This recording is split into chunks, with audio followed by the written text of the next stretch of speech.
So episode 7, part 2. Charlie Kirk and the response from the left-wing content creators for last week at A&M University. Texas A&M. Texas A&M, College Station, yeah.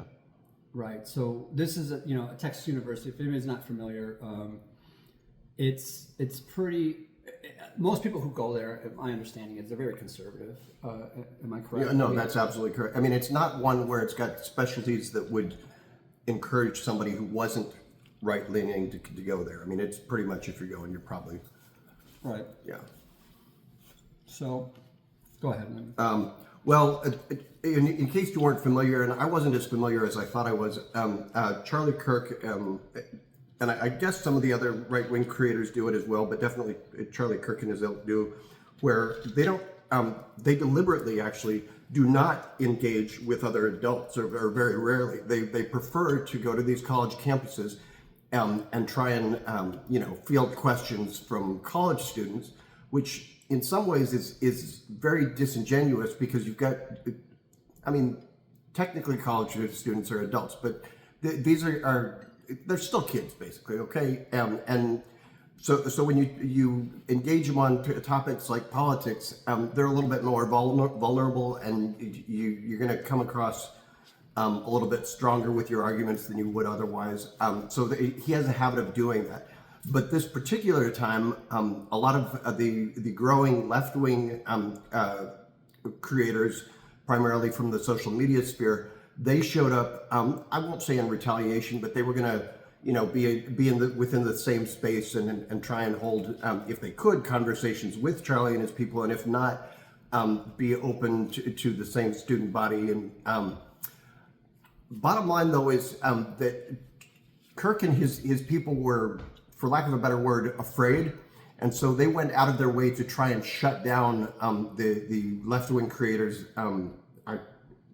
Dean, and I'm trying to remember some of the other names, but they're people that if you're on TikTok or even YouTube and various other, you would recognize the names and faces.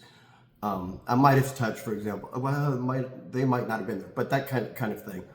One of the biggest things they did, for example, is the left-wing guys had everything mapped out. They knew what they were going to do. They had their own security. So what did they do? They came and said, "Oh, you're not allowed to have your own security. You have to have ours." But theirs was going to be like 9 times more expensive. That was the university. That was the university saying that, not the But again, the university, partially because of how right-wing they are, was very much in cahoots, so to speak. Which makes this even uglier. Yeah, which makes this even uglier. It was not.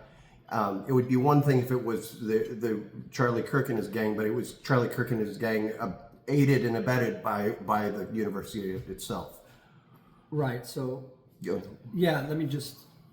So you touched on just about everything I was going to say, but maybe I'll just add. Maybe I'm not adding, but I'll just give my spin. Sure. It's kind of sounds good. Kind of parallel to what you were saying. So so Texas A&M. So he's going to go to a university that he's already comfortable in, and he's going to be well received. And they probably asked him. They're probably paying him handsomely. Who knows what's going on there? But obviously, he's not going to go anywhere where he's going to get a challenge. And like you said, he's not going to argue with adults or anybody who's an expert in anything. Nobody who's got any kind of wisdom or knowledge or able to combat his bullshit. And he's going to go after impressionable young men, white men, at these universities who are being disenfranchised in their opinion in society.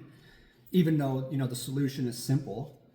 Adapt, get rid of this patriarchal, capitalist, white nationalist mindset, and you'll be good to go. And you'll be able to, you'll be okay.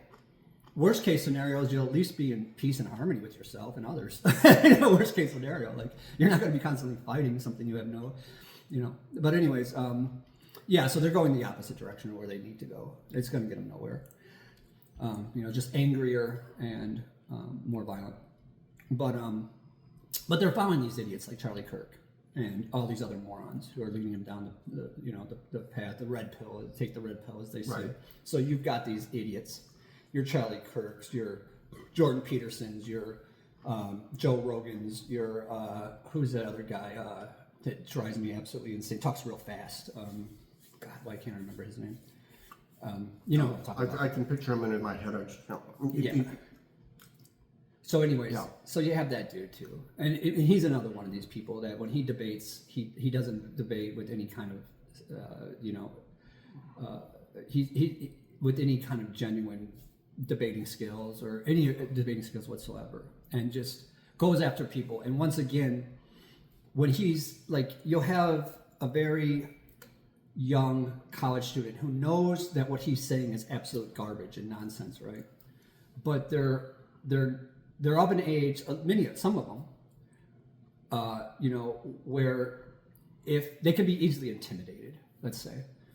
So that if he starts going barking and saying, you don't know what you're talking about, or that's not true, and whatever, they're going to get nervous and stutter and lose their train of thought. And I do it today as an adult, like as a grown man. Sometimes I'm like, I know you're wrong, and I just can't. Like, you're getting me so frustrated that my brain stops operating, and I can't combat you because you're bullying me into submission.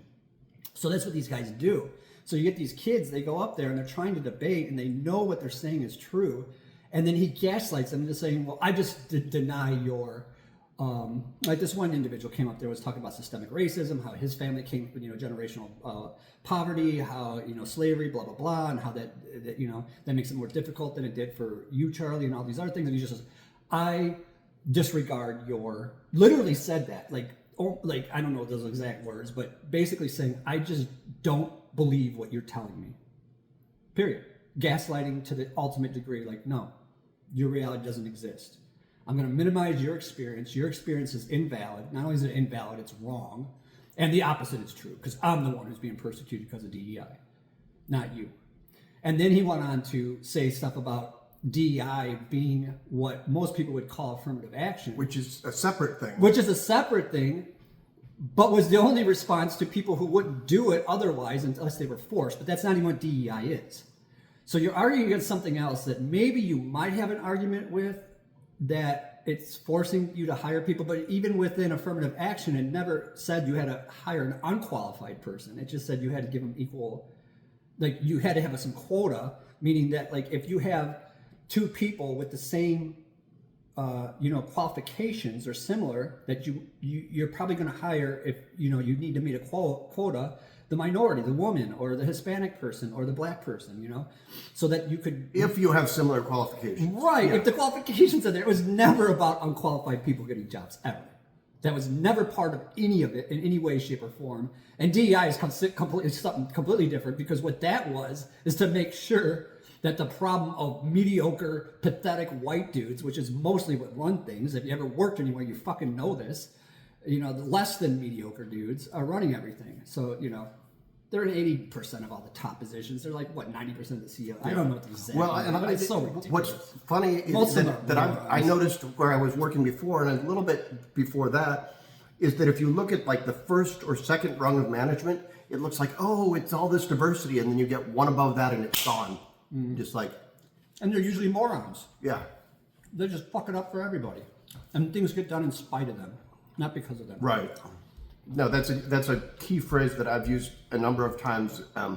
Specifically in reference to the fact that Twitter, X, whatever, is still running. Is you've got people there that give a damn about the company, that know how to make things work, that ignore things that Musk tells them, and that's why it keeps working. Not because of Musk, in spite of Musk. That's almost everywhere you work. Right. And usually, generally, what ends up happening is there's people that buffer everybody from, back in the day, there was always what they had, secretaries who basically ran everything. If you wanted to find out how at the company worked, go ask Betty, the secretary. She did everything for the man. Like, the guy couldn't, unless he put their fucking shoes on without help. That's Practically, yeah. Well, in certain cases, maybe, yeah. You know what I'm saying? Yeah, I get your point. Yeah. I mean, that's like, I'm kind of old, like me and Al are getting old, so we kind of remember these days. Like when you had these dudes that were just pathetic. Right? Well, I think that was more the days of my parents, but I mean, I still remember it. I mean, it was still happening when I was in my teens and stuff. Things kind of progressed. Right. Yeah, I mean, it was. Did we finish up the Charlie Kirk? Or are we We're still on that? We're still okay, because the point was my point was he's trying to say that DEI is something. So, anyways, back to this. Okay. He's debating. He won't debate, right? And then that kid, what's his name? You mentioned his name, was going to go there and debate. Dean, that's one of them, yeah. One of them. There's the other kid too.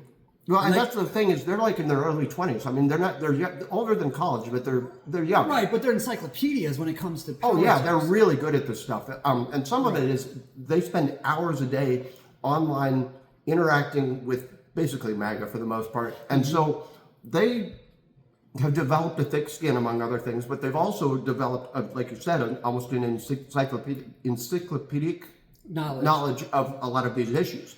Right. So they know what the questions are. They know how to debate. They know the arguments. They know how to counter argue. They know all this stuff, and they're way smarter than Charlie Kirk. So they're going to obliterate this dude. So no, he wouldn't let him go up there. Of course, he never will, because he'll get obliterated. And and even if they did, even if he did, right, and he did get obliterated, once again, this would be the thing where people would say, "Oh no, Charlie Kirk schooled him," just because he said, "No, you're wrong." No, you're wrong. But it would be harder to argue if we had that on tape. Yeah. Yeah, but you get my point. I get the point, though. Yeah. For some people it wouldn't matter, but for maybe somebody who's on the fence, like I hope there's still people out there who are. I just can't see how anybody could be. But anyways, like they would be like, wait a minute, man, this Charlie Kirk guy's really really an idiot. Like this is fucking stupid. But yeah, he's not gonna debate anybody, And all these guys do the same shit. When you watch Jordan Peterson and bully people at these universities and just tell them you're wrong, and just say the most ridiculous fucking shit that's just going to do nothing but harm to these kids. But Peterson, more than most, he talks in these weird little circles where if you're not careful, you think that he means something either different than he does or that he means anything at all, because half the time it's just it's nonsense. It's word salad. So yeah, and you can't tell. Like sometimes, what are you getting at? But and the weirder thing is that, and if you do know what he's saying, if you're smart enough to read through it, the word salad, in the subconscious, I think people that don't understand what he's saying is getting what he really is saying, which is basically white supremacist bullshit in the end. Colonial, European Christian is the best, period. That's basically what he says in the end of all of it. Like, if you start to dissect all this fucking bullshit and really get to the nitty gritty, but it's hard sometimes though, because the guy's talking like all over the place. But if you really start to put all these disparate pieces together, and maybe you're trying to say, okay, I think I understand what his brain is doing and what he's subliminally doing to everyone else. But so back to Charlie Kirk at the university. The university's on his side. So first they tell him, you tell these guys, you can come here and set up. And then they say, no, you can't. You got to be a mile away. And then they get him a mile away. And then they turn the sprinklers on and pay. So every step they tried to stop them, and then made them pay more and more. It was extortion. They tried to extort them out of there, and they said no. And they just kept on paying the fees and the fines and everything else. And they got there and they did their little thing. How much damage or good did it do? I don't know. I know that it was on the social media sphere, and I saw some videos, and probably the only people saw it are people like me who already agree. I don't, it's just so disheartening sometimes. Like, is it really doing any good? I hope it is. I really hope. You can't not do nothing. You got to right. So do something. We're doing something. Do something different, sure, but do nothing. Now we get a couple hundred people watching this. Does it mean anything? I don't know. It gives me something to do. I don't know, man. I don't know. It's so hard. Like, I'm not going to give up. That's all. Just keep trying. But yeah, you got Charlie Kirk. And once again, this is very troublesome, because what it's doing is it's providing a mouthpiece to these morons who never should be at any fucking university anytime, because this is not education. This is not. Well, somebody described it as grooming. I mean, yes, this has nothing to do with like any bearing in like something that's going to benefit someone's education in any way, shape, or form. And this is the same subject basically. In Florida, they actually have like an Ayn Rand fucking thing going on at the University of Florida. Like, no serious scholar takes her seriously. Her books suck. Her philosophy is not even a philosophy. It's more of a like if you understand what philosophy actually is, her philosophy is more of an economic political theory mixed in with some philosophy. It's a very bizarre thing, but it's not really philosophy. But it and the it whole doesn't idea, take a lot to realize that it just doesn't work because it's actually hogwash from the Well, beginning. yeah. The whole premise that there's some kind of like objective reality, like right off the bat, a physicist, a psychologist, a philosopher, all of them will say, oh, but you can't even start there because that's fucking nonsense. Like you can't even start with her premise, objective, like what is objectivism, whatever. What the fuck is that called? Well, I mean, she literally it functions from the idea that what is it? Self-interest is a good thing. That Greed is good. Greed is good, literally. But then, of course, then she tries to spin it and say, well, ultimately, what you'll find is like, altruism can be, or not, because she says altruism can't exist because eventually, if it makes you feel good, then it's not altruism in the end. But, anyways, God, what the fuck is wrong with my brain today? It's called something objectivism, but yeah, her philosophy is not a philosophy. It's just another. It's another one of the somebody phrased it like well, this. and for what it's the history of like a lifelong history of selfish, greedy people trying to justify their greed. This goes back thousands of years, and this is another example of somebody trying to do that. Of being a person without empathy and greedy and selfish. And she, and if you look at her, I saw this documentary, and this is years before I even kind of understood. I was like, not even understanding like who she was or what she was, and I watched the documentary, and even then, I was like, okay, so here's a person who's been severely traumatized as a child in Russia, who has abandonment issues. I even recognized years ago, this woman's got abandonment issues, and she has no empathy. So yeah, no, I was just going to say that. Unfortunately, I have to admit that I got conned by those ideas enough that I voted Libertarian for 3 elections in a row before I wised up. So, and that goes back to what I was saying about kids in their 20s. I mean, I'm not saying we take any rights away, but you develop over time. You figure things out, and look, if this stuff should be presented at a university at a scholarly level, it should be like, yeah, somebody said this stuff, but it's nonsense. Not it's like promote this as some kind of like valid philosophy that's going to help society in any way, shape, or form. Like, no, you can't do that because it'd be like, bringing out like, some like, the Mustache Man book, and yeah, this is a book and this is what it says, but you don't like promote it like there's some decent. Well, unfortunately, the Bible should be presented the same way if you bring it up at all. If you bring it up at all. If you bring it up at all, because if you read, look, they want to put the Bible in school. That is the most atrocious, horrendous. If you separate yourself from religion and you read that book and you just came from outer space or from another country somewhere and you didn't understand this culture and society, you would think it was the most disturbing, crazed book you ever read in your life. Some of those stories in there, the morality in the Old Testament is atrocious and barbaric. So yeah, and there's no getting around it. So yeah, I would not want my kid reading the Bible. That's fucking horrible shit in there. And then too many people completely misunderstand the point of a lot of things in the New Testament. So I mean, just the whole thing. Right, and then the New Testament is also twisted in its own ways too. There's some good that you can cherry pick out of there. There's not much in the Old Testament you can. There's some good scripture in there about love, and of course there are pearls of wisdom in the Old Testament. There's no doubt about it. But my God, there's like the you got to put up with so much BS in between. Just toss that shit out. Toss that shit out the window.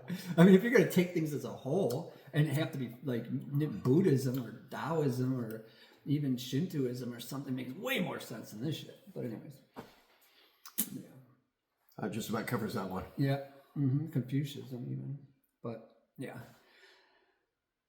which is more of a philosophy than right. But I mean, then again, when it comes to, I don't know, we could go down a huge rabbit hole if we started doing that. Let's not do that. We started with Charlie Kirk and we ended up with Ayn Rand, but it's the same shit. Yep. It's all the same fucking shit in the end. Bunch of bullshit trying to convince people to be greedy, selfish pricks.